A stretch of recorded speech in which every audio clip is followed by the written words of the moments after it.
इस महामंत्र को सुनते ही आपका शत्रु चलना भूल जाएगा। और इसमें कोई दौमत नहीं है भक्तों, क्योंकि आप जिस महामंत्र का उच्चारण सच्चे मन से करने वाले हैं वो हनुमान जी का बहुत ही प्रभावशाली महामंत्र है। इसके श्रवण मात्र से दुश्मन तो क्या, इस धरती पर रहने वाले सभी दुष्ट नकारात्मक शक्ति चलना भूल जाती है। इस महामंत्र के उच्चारण सुनने वाले व्यक्तियों को सीधा बालाजी की कृपा प्राप्त होती है और इस महामंत्र के प्रभाव से शत्रु बाधा दूर होने के साथ साथ आपकी आर्थिक स्थिति भी मजबूत होगी। इस मंत्र के प्रभाव से व्यक्ति के ऊपर आने वाले सभी प्रकार के विपत्तियां अपने आप टल जाती है।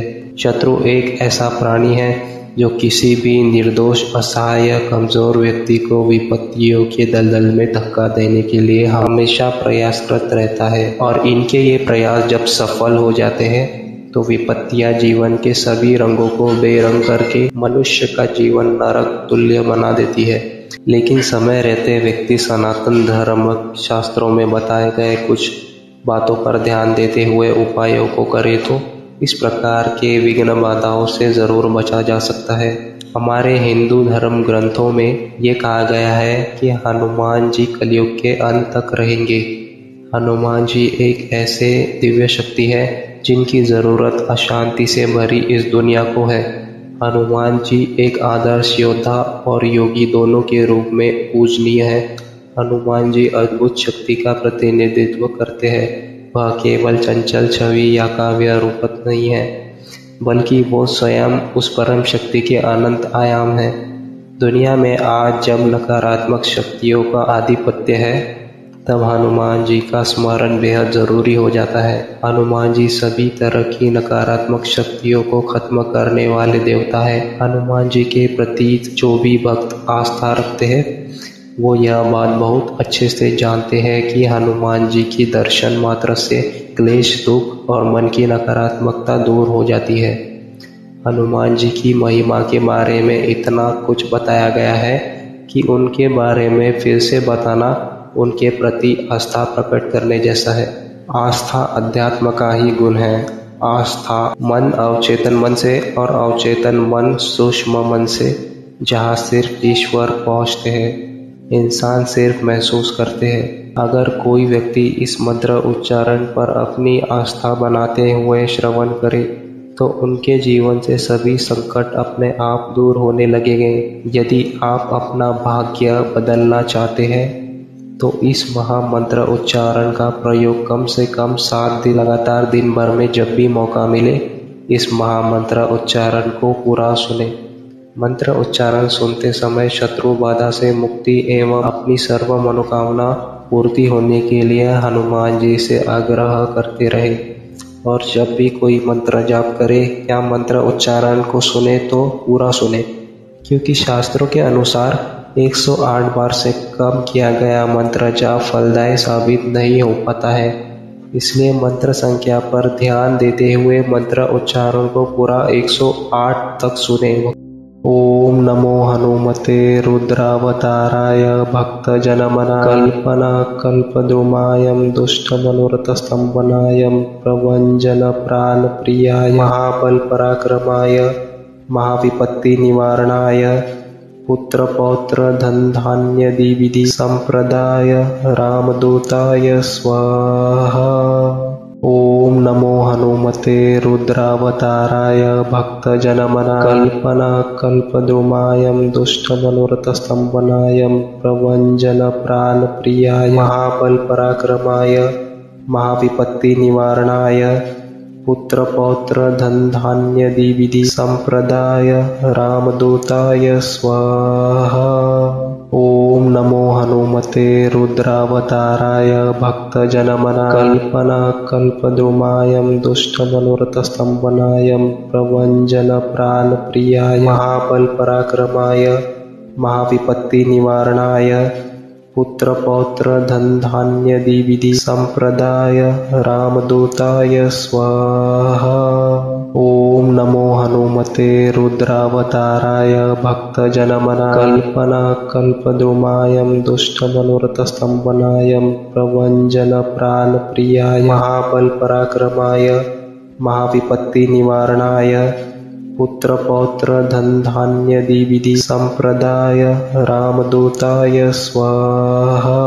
ओम नमो हनुमते रुद्रावताराय भक्तजनमना कल्पना कल्पद्रुमायं दुष्टमनोरथस्तम्भनायं प्रभञ्जन प्राणप्रियाय महाबल पराक्रमाय महाविपत्ति निवारणाय पुत्र पौत्र धन धान्य विधि संप्रदाय रामदूताय स्वाहा।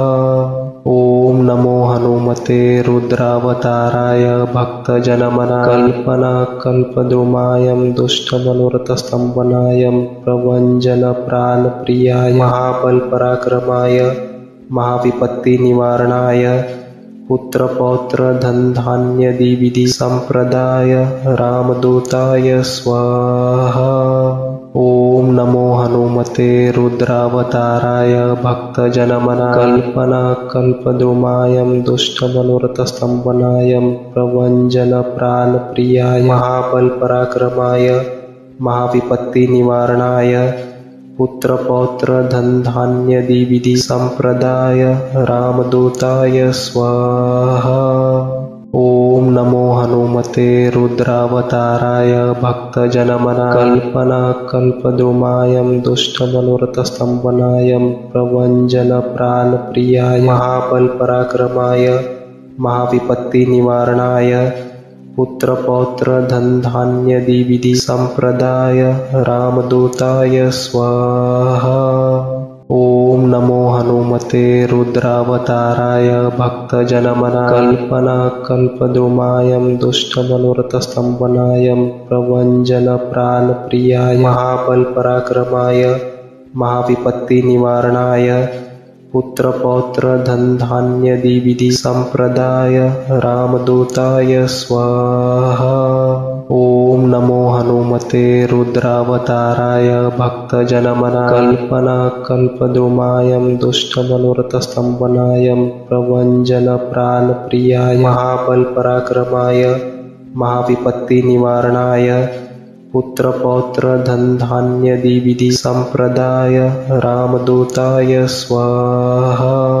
ओम नमो हनुमते रुद्रावताराय भक्तजनमना कल्पना कल्पद्रुमायं दुष्टमनोरथस्तम्भनायं प्रभञ्जन प्राणप्रियाय महाबल पराक्रमाय महाविपत्ति निवारणाय पुत्र पौत्र धन धान्य विधि संप्रदाय रामदूताय स्वाहा।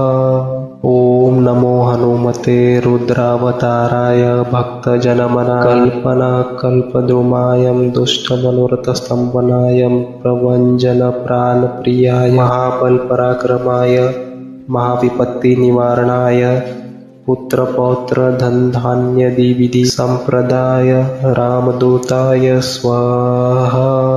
ओम नमो हनुमते रुद्रावताराय भक्तजनमना कल्पना कल्पद्रुमायं दुष्टमनोरथस्तम्भनायं प्रभञ्जन प्राणप्रियाय महाबल पराक्रमाय महाविपत्ति निवारणाय पुत्र पौत्र धन धान्य विधि संप्रदाय रामदूताय स्वाहा। ओम नमो हनुमते रुद्रावताराय भक्तजनमना कल्पना कल्पद्रुमायं दुष्टमनोरथस्तम्भनायं प्रभञ्जन प्राणप्रियाय महाबल पराक्रमाय महाविपत्ति निवारणाय पुत्र पौत्र धन धान्य विधि संप्रदाय रामदूताय स्वाहा। ओम नमो हनुमते रुद्रावताराय भक्तजनमना कल्पना कल्पद्रुमायं दुष्टमनोरथस्तम्भनायं प्रभञ्जन प्राणप्रियाय महाबल पराक्रमाय महाविपत्ति निवारणाय पुत्र पौत्र धन धान्य विधि संप्रदाय रामदूताय स्वाहा। ओम नमो हनुमते रुद्रावताराय भक्तजनमना कल्पना कल्पद्रुमायं दुष्टमनोरथस्तम्भनायं प्रभञ्जन प्राणप्रियाय महाबल पराक्रमाय महाविपत्ति निवारणाय पुत्र पौत्र धन धान्य विधि संप्रदाय रामदूताय स्वाहा। ओम नमो हनुमते रुद्रावताराय भक्तजनमना कल्पना कल्पद्रुमायं दुष्टमनुरतस्तम्भनायं प्रभञ्जनप्राणप्रियाय महाबलपराक्रमाय महाविपत्तिनिवारणाय पुत्रपौत्रधनधान्यादिविधि संप्रदाय रामदूताय स्वाहा। ओम नमो हनुमते रुद्रावताराय भक्तजनमना कल्पना कल्पद्रुमायं दुष्टमनुरतस्तम्भनायं प्रभञ्जनप्राणप्रियाय महाबलपराक्रमाय महाविपत्तिनिवारणाय पुत्रपौत्रधनधान्यादिविधि संप्रदाय रामदूताय स्वाहा। ओम नमो हनुमते रुद्रावताराय भक्तजनमना कल्पना कल्पद्रुमायं दुष्टमनुरतस्तम्भनायं प्रभञ्जनप्राणप्रियाय महाबलपराक्रमाय महाविपत्तिनिवारणाय पुत्रपौत्रधनधान्यादिविधि संप्रदाय रामदूताय स्वाहा। ओम नमो हनुमते रुद्रावताराय भक्तजनमना कल्पना कल्पद्रुमायं दुष्टमनुरतस्तम्भनायं प्रभञ्जनप्राणप्रियाय महाबलपराक्रमाय महाविपत्तिनिवारणाय पुत्रपौत्रधनधान्यादिविधि संप्रदाय रामदूताय स्वाहा।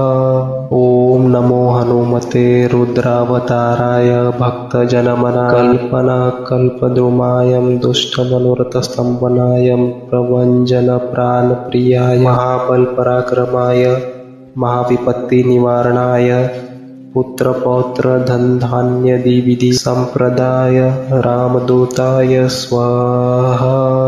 ओम नमो हनुमते रुद्रावताराय भक्तजनमना कल्पना कल्पद्रुमायं दुष्टमनुरतस्तम्भनायं प्रभञ्जनप्राणप्रियाय महाबलपराक्रमाय महाविपत्तिनिवारणाय पुत्रपौत्रधनधान्यादिविधि संप्रदाय रामदूताय स्वाहा। ओम नमो हनुमते रुद्रावताराय भक्तजनमना कल्पना कल्पद्रुमायं दुष्टमनुरतस्तम्भनायं प्रभञ्जनप्राणप्रियाय महाबलपराक्रमाय महाविपत्तिनिवारणाय पुत्रपौत्रधनधान्यादिविधि संप्रदाय रामदूताय स्वाहा। ओम नमो हनुमते रुद्रावताराय भक्तजनमना कल्पना कल्पद्रुमायं दुष्टमनुरतस्तम्भनायं प्रभञ्जनप्राणप्रियाय महाबलपराक्रमाय महाविपत्तिनिवारणाय पुत्रपौत्रधनधान्यादिविधि संप्रदाय रामदूताय स्वाहा। ओम नमो हनुमते रुद्रावताराय भक्तजनमना कल्पना कल्पद्रुमायं दुष्टमनुरतस्तम्भनायं प्रभञ्जनप्राणप्रियाय महाबलपराक्रमाय महाविपत्तिनिवारणाय पुत्रपौत्रधनधान्यादिविधि संप्रदाय रामदूताय स्वाहा। ओम नमो हनुमते रुद्रावताराय भक्तजनमना कल्पना कल्पद्रुमायं दुष्टमनुरतस्तम्भनायं प्रभञ्जनप्राणप्रियाय महाबलपराक्रमाय महाविपत्तिनिवारणाय पुत्रपौत्रधनधान्यादिविधि संप्रदाय रामदूताय स्वाहा। ओम नमो हनुमते रुद्रावताराय भक्तजनमना कल्पना कल्पद्रुमायं दुष्टमनुरतस्तम्भनायं प्रभञ्जनप्राणप्रियाय महाबलपराक्रमाय महाविपत्तिनिवारणाय पुत्रपौत्रधनधान्यादिविधि संप्रदाय रामदूताय स्वाहा। ओम नमो हनुमते रुद्रावताराय भक्तजनमना कल्पना कल्पद्रुमायं दुष्टमनुरतस्तम्भनायं प्रभञ्जनप्राणप्रियाय महाबलपराक्रमाय महाविपत्तिनिवारणाय पुत्रपौत्रधनधान्यादिविधि संप्रदाय रामदूताय स्वाहा। ओम नमो हनुमते रुद्रावताराय भक्तजनमना कल्पना कल्पद्रुमायं दुष्टमनुरतस्तम्भनायं प्रभञ्जनप्राणप्रियाय महाबलपराक्रमाय महाविपत्ति निवारणाय पुत्र पौत्र धन धान्य द्विविधि संप्रदाय रामदूताय स्वाहा। ओम नमो हनुमते रुद्रावताराय भक्तजनमना कल्पना कल्पद्रुमायं दुष्टमनुरतस्तंभनाय प्रभंजन प्राण प्रियाय महाबल पराक्रमाय महाविपत्ति निवारणाय पुत्र पौत्र धन धान्य द्विविधि संप्रदाय रामदूताय स्वाहा। ओम नमो हनुमते रुद्रावताराय भक्तजनमना कल्पना कल्पद्रुमायं दुष्टमनुरतस्तंभनाय प्रभंजन प्राण प्रियाय महाबल पराक्रमाय महाविपत्ति निवारणाय पुत्र पौत्र धन धान्य द्विविधि संप्रदाय रामदूताय स्वाहा। ओम नमो हनुमते रुद्रावताराय भक्तजनमना कल्पना कल्पद्रुमायं दुष्टमनुरतस्तंभनाय प्रभंजन प्राण प्रियाय महाबल पराक्रमाय महाविपत्ति निवारणाय पुत्र पौत्र धन धान्य द्विविधि संप्रदाय रामदूताय स्वाहा।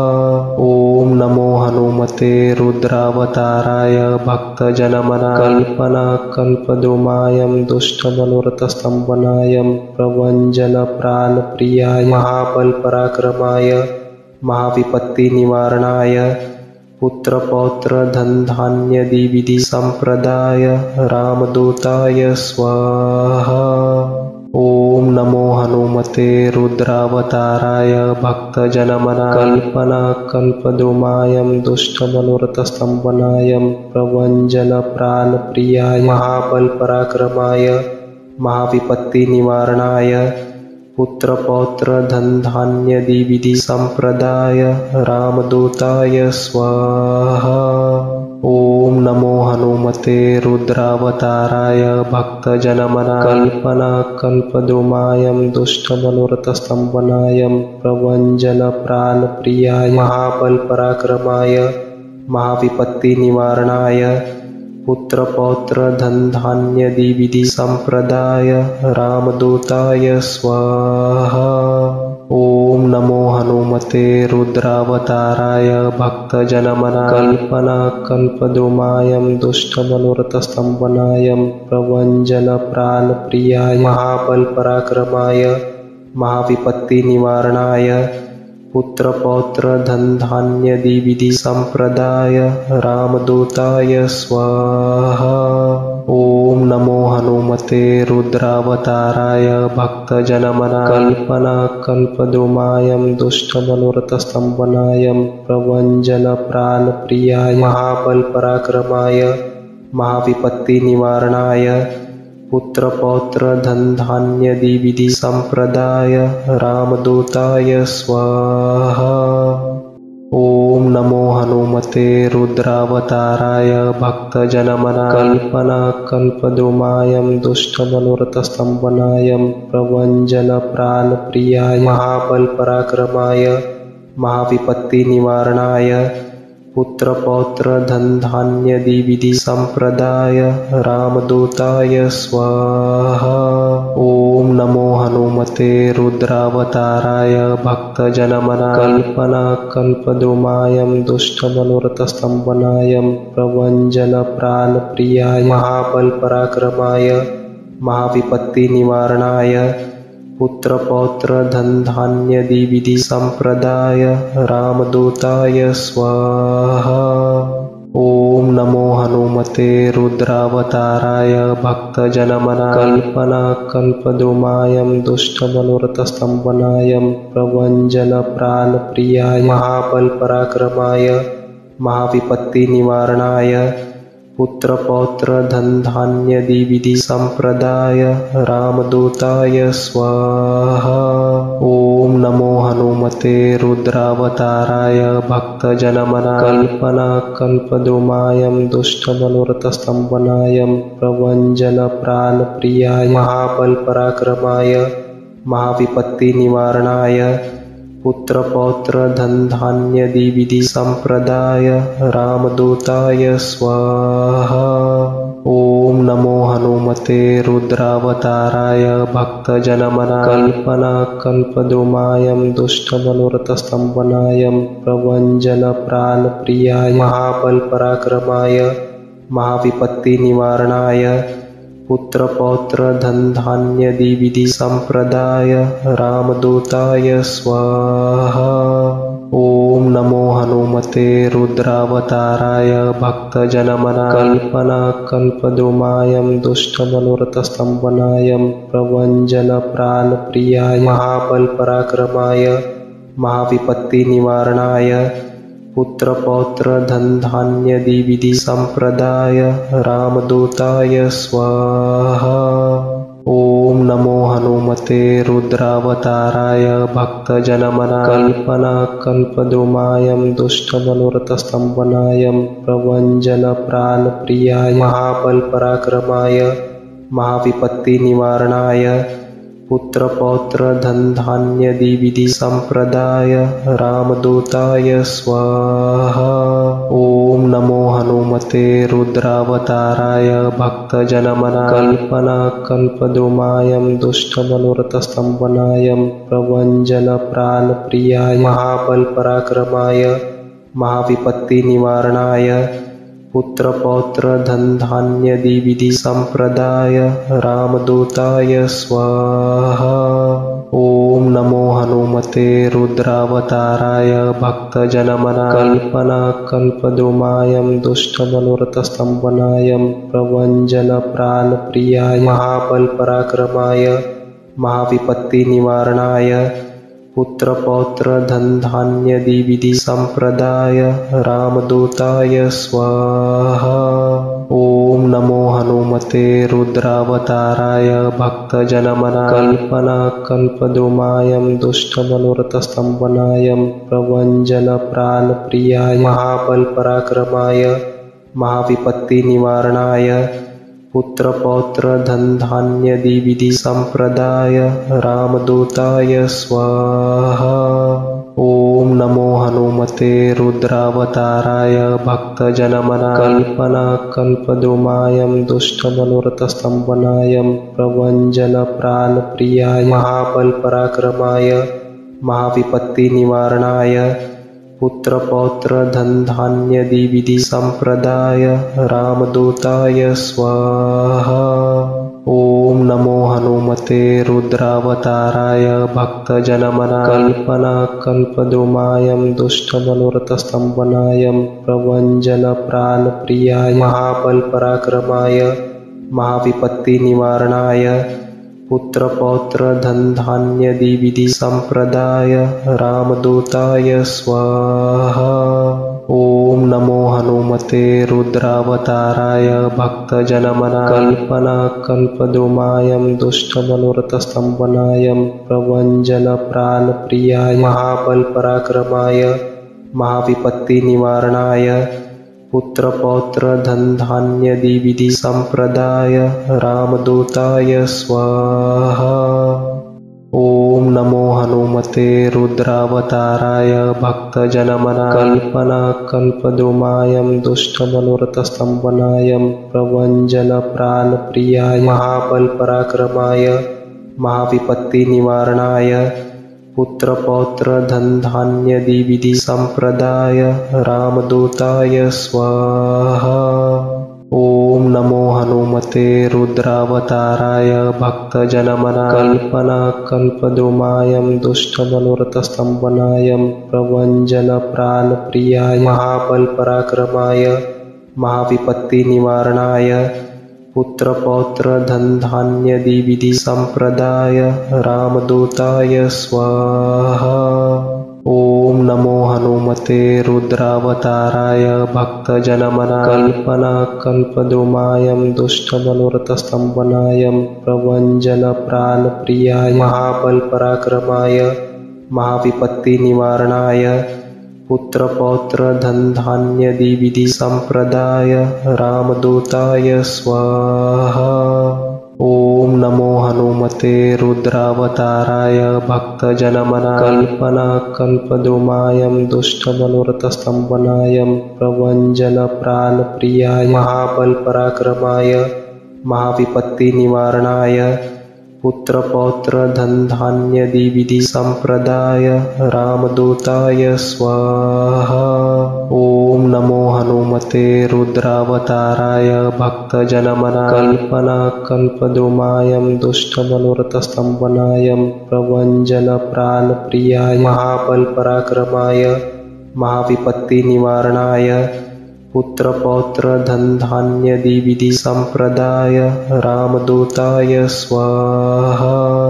ओम नमो हनुमते रुद्रावताराय भक्तजनमना कल्पनाकल्पद्रुमाय दुष्टमनोरथस्तम्भनाय प्रभञ्जनप्राणप्रियाय महाबलपराक्रमाय महाविपत्तिनिवारणाय पुत्रपौत्रधनधान्यादिविधि संप्रदाय रामदूताय स्वाहा। ओम नमो हनुमते रुद्रावताराय भक्तजनमना कल्पनाकल्पद्रुमाय दुष्टमनोरथस्तम्भनाय प्रभञ्जनप्राणप्रियाय महाबलपराक्रमाय महाविपत्तिनिवारणाय पुत्रपौत्रधनधान्यादिविधि संप्रदाय रामदूताय स्वाहा। ओम नमो हनुमते रुद्रावताराय भक्तजनमना कल्पनाकल्पद्रुमाय दुष्टमनोरथस्तम्भनाय प्रभञ्जनप्राणप्रियाय महाबलपराक्रमाय महाविपत्तिनिवारणाय पुत्रपौत्रधनधान्यादिविधि संप्रदाय रामदूताय स्वाहा। ओम नमो हनुमते रुद्रावताराय भक्तजनमना कल्पनाकल्पद्रुमाय दुष्टमनोरथस्तम्भनाय प्रभञ्जनप्राणप्रियाय महाबलपराक्रमाय महाविपत्तिनिवारणाय पुत्रपौत्रधनधान्यादिविधि संप्रदाय रामदूताय स्वाहा। ओम नमो हनुमते रुद्रावताराय भक्तजनमना कल्पनाकल्पद्रुमाय दुष्टमनोरथस्तम्भनाय प्रभञ्जनप्राणप्रियाय महाबलपराक्रमाय महाविपत्तिनिवारणाय पुत्रपौत्रधनधान्यादिविधि संप्रदाय रामदूताय स्वाहा।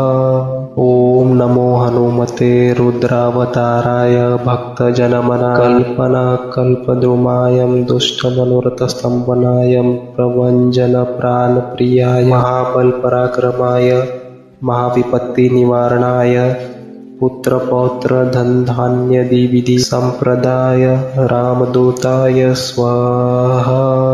ओम नमो हनुमते रुद्रावताराय भक्तजनमना कल्पनाकल्पद्रुमाय दुष्टमनोरथस्तम्भनाय प्रभञ्जनप्राणप्रियाय महाबलपराक्रमाय महाविपत्तिनिवारणाय पुत्रपौत्रधनधान्यादिविधि संप्रदाय रामदूताय स्वाहा।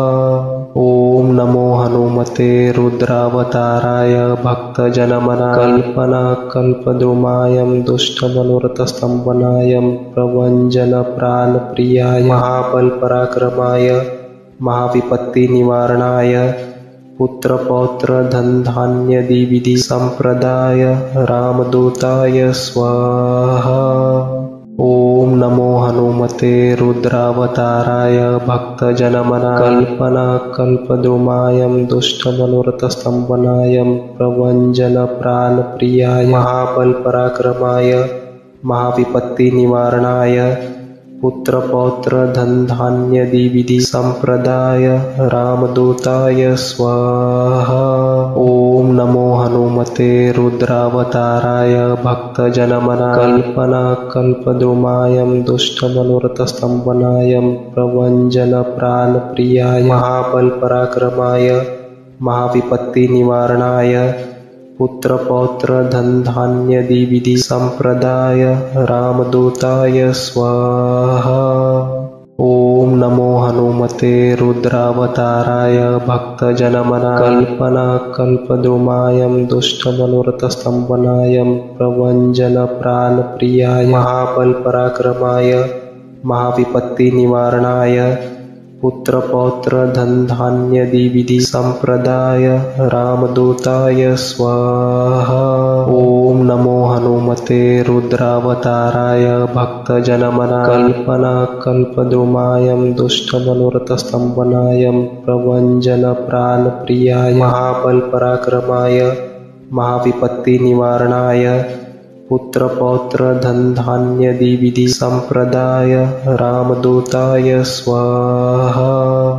ओम नमो हनुमते रुद्रावताराय भक्तजनमना कल्पना कल्पद्रुमायं दुष्टमनुरतस्तंभनायं प्रभञ्जन प्राणप्रियाय महाबल पराक्रमाय महाविपत्ति निवारणाय पुत्रपौत्र धन धान्यदि विधि संप्रदाय रामदूताय स्वाहा। ओम नमो हनुमते रुद्रावताराय भक्तजनमना कल्पना कल्पद्रुमायं दुष्टमनुरतस्तंभनायं प्रभञ्जन प्राणप्रियाय महाबल पराक्रमाय महाविपत्ति निवारणाय पुत्रपौत्र धन धान्यदि विधि संप्रदाय रामदूताय स्वाहा। ओम नमो हनुमते रुद्रावताराय भक्तजनमना कल्पना कल्पद्रुमायं दुष्टमनुरतस्तंभनायं प्रभञ्जन प्राणप्रियाय महाबल पराक्रमाय महाविपत्ति निवारणाय पुत्रपौत्र धन धान्यदि विधि संप्रदाय रामदूताय स्वाहा।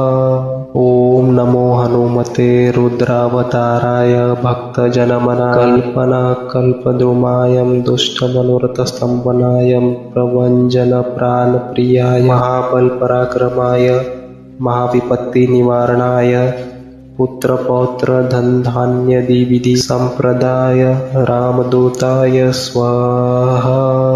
ओम नमो हनुमते रुद्रावताराय भक्तजनमना कल्पना कल्पद्रुमायं दुष्टमनुरतस्तंभनायं प्रभञ्जन प्राणप्रियाय महाबल पराक्रमाय महाविपत्ति निवारणाय पुत्रपौत्र धन धान्यदि विधि संप्रदाय रामदूताय स्वाहा। ओम नमो हनुमते रुद्रावताराय भक्तजनमना कल्पना कल्पद्रुमायं दुष्टमनुरतस्तंभनायं प्रभञ्जन प्राणप्रियाय महाबल पराक्रमाय महाविपत्ति निवारणाय पुत्रपौत्र धन धान्यदि विधि संप्रदाय रामदूताय स्वाहा। ओम नमो हनुमते रुद्रावताराय भक्तजनमना कल्पना कल्पद्रुमायं दुष्टमनुरतस्तंभनायं प्रभञ्जन प्राणप्रियाय महाबल पराक्रमाय महाविपत्ति निवारणाय पुत्रपौत्र धन धान्यदि विधि संप्रदाय रामदूताय स्वाहा। ओम नमो हनुमते रुद्रावताराय भक्तजनमना कल्पना कल्पद्रुमायं दुष्टमनुरतस्तंभनायं प्रभञ्जन प्राणप्रियाय महाबल पराक्रमाय महाविपत्ति निवारणाय पुत्रपौत्र धन धान्यदि विधि संप्रदाय रामदूताय स्वाहा। ओम नमो हनुमते रुद्रावताराय भक्तजनमना कल्पना कल्पद्रुमायं दुष्टमनुरतस्तंभनायं प्रभञ्जन प्राणप्रियाय महाबल पराक्रमाय महाविपत्ति निवारणाय पुत्रपौत्र धन धान्यदि विधि संप्रदाय रामदूताय स्वाहा। ओम नमो हनुमते रुद्रावताराय भक्तजनमना कल्पना कल्पद्रुमायं दुष्टमनुरतस्तंभनायं प्रभञ्जन प्राणप्रियाय महाबल पराक्रमाय महाविपत्ति निवारणाय पुत्रपौत्र धन धान्यदि विधि संप्रदाय रामदूताय स्वाहा। ओम नमो हनुमते रुद्रावताराय भक्तजनमना कल्पना कल्पद्रुमायं दुष्टमनुरतस्तंभनायं प्रभञ्जन प्राणप्रियाय महाबल पराक्रमाय महाविपत्ति निवारणाय पुत्रपौत्र धन धान्यदि विधि संप्रदाय रामदूताय स्वाहा। ओम ओम नमो हनुमते रुद्रावताराय भक्तजनमना कल्पना कल्पद्रुमायं दुष्टमनुरतस्तम्भनायं प्रभञ्जन प्राणप्रियाय महाबलपराक्रमाय महाविपत्तिनिवारणाय पुत्रपौत्र धनधान्यादि संप्रदाय रामदूताय स्वाहा। ओम नमो हनुमते रुद्रावताराय भक्तजनमना कल्पना कल्पद्रुमायं दुष्टमनुरतस्तम्भनायं प्रभञ्जन प्राणप्रियाय महाबलपराक्रमाय महाविपत्तिनिवारणाय पुत्रपौत्र धनधान्यादि संप्रदाय रामदूताय स्वाहा। ओम नमो हनुमते रुद्रावताराय भक्तजनमना कल्पना कल्पद्रुमायं दुष्टमनुरतस्तम्भनायं प्रभञ्जन प्राणप्रियाय महाबलपराक्रमाय महाविपत्तिनिवारणाय पुत्रपौत्र धनधान्यादि संप्रदाय रामदूताय स्वाहा।